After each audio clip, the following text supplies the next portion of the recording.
Mwabudu Mungu kweli kweli.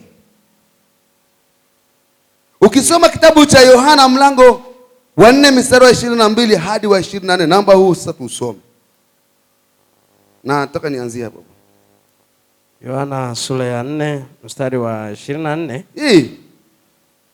Biblia inasema, Mungu ni roho.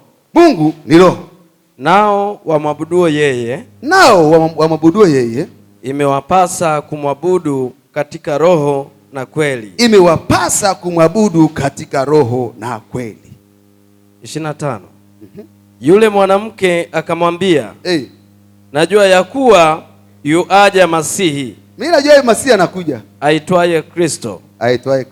Naye atakapokuja huyo mwanaume, yeye atatufunulia mambo yote. Yale mambo yote. Yesu akamwambia, mimi ninayesema nawe ndiye.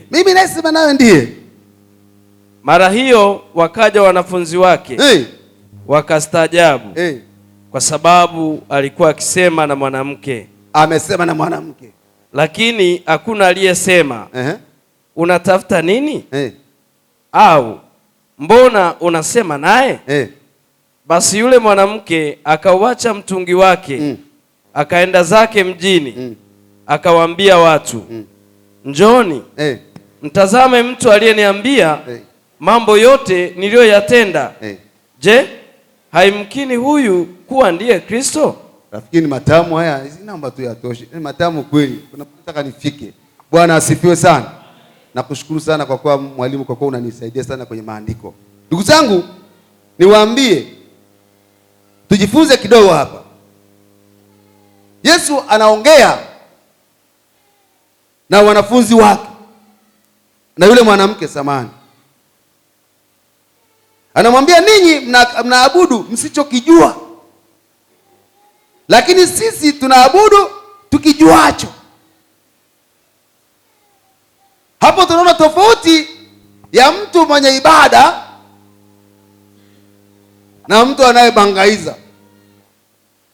Huyu mwanamke ni mtu wa ibada. Huyu mwanamke amejiona yeye mtu wa ibada, lakini aina ya maisha anayoishi si maisha ya ibada. Ndipo Yesu akagundua anaongelea habari ya ibada sana, lakini haishi ibada.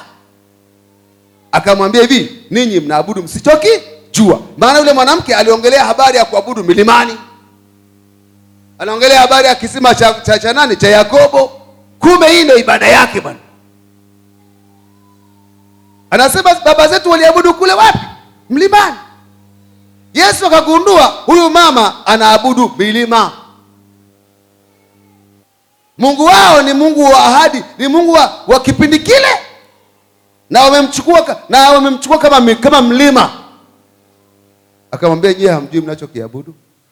Lakini sisi tunajua tunachokiabudu. Jamani, amina. Akamwambia hivi, lakini saa inakuja, nayo ipo, ambao waabudu halisi watamwabudu Baba katika roho na kweli. Kwa maana Baba awatafuta watu kama hao wamwabudu. Mungu ni roho. Wao waabuduo yeye imewapasa kumwabudu katika roho na kweli.